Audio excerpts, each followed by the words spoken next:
नमस्कार। आज हमारी वित्त मंत्री आदरणीय निर्मला सीतारमण जी ने एक बहुत सुंदर बजट प्रस्तुत किया है और हमारे प्रधानमंत्री आदरणीय मोदी जी के नेतृत्व में यह बजट विकसित भारत का पुनः शंखनाद करता है।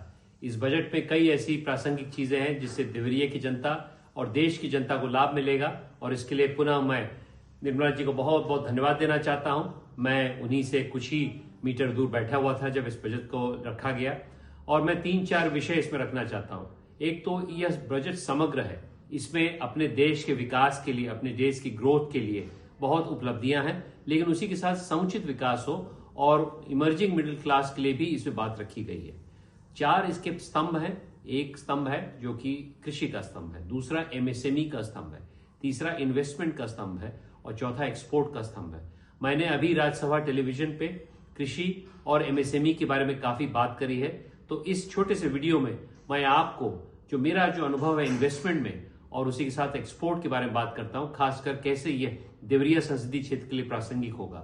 इन्वेस्टमेंट के दौरान आप देखेंगे कि कई ऐसी औषधियों पे रियायत दी गई है जो कि सामान्य लोग को नहीं मिलती है, इसीलिए सामान्य लोगों का बजट है। कई ऐसी योजनाओं पे पुनः निगरानी रखी जाएगी, जैसे जल जीवन मिशन है, ताकि आज की तारीख में करीब 18% लोगों पे जल जीवन का प्रभाव है पोर्टेबल वाटर का। उसमें भी जन भागीदारी की बात रखी निर्मला जी ने और आपको याद होगा कुछ ही महीनों पहले मैंने और सीडीओ साहब ने मिलके एक जन भागीदारी का कार्यक्रम करवाया था, तो उसी के तहत उस प्रकार की जन भागीदारी की बात हो रही जो हम लोग लगभग देवरिया में कर रहे हैं।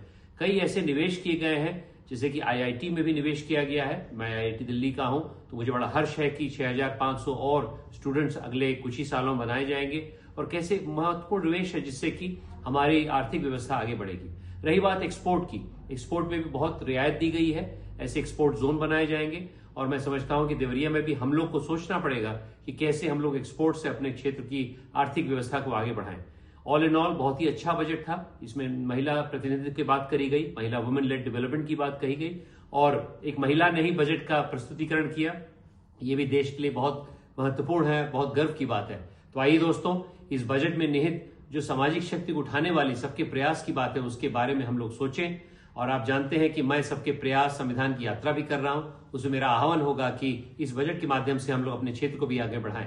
और एक बहुत प्रासंगिक बात है कि आप समझते हैं कि अमृत प्रयास करके मैंने एक प्रोजेक्ट खुद ही अपना निश्चित किया है जो पिछले 2 महीने से चल रहा है। तो आने वाले 2 महीने में अमृत प्रयास पूरी तरह संपन्न होगा, वो भी कुछ हद तक देवरिया लोकसभा क्षेत्र के लिए एक बजट के तौर पर काम करेगा। 1 साल का बजट नहीं, 10 साल का, और उसमें हम लोग 10 साल की रणनीति बना रहे हैं। उसका अनावरण 29 मार्च 2025 को हम लोग देवरिया में ही करेंगे। आप सभी उसमें आमंत्रित हैं। यह बजट तो नहीं, लेकिन इस रणनीति में आप लोगों की भागीदारी आवश्यक है।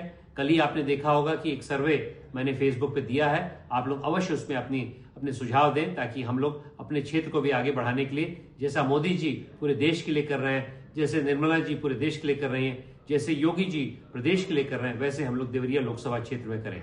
इसी के साथ बहुत बहुत धन्यवाद, आभार, जय हिंद, जय भारत।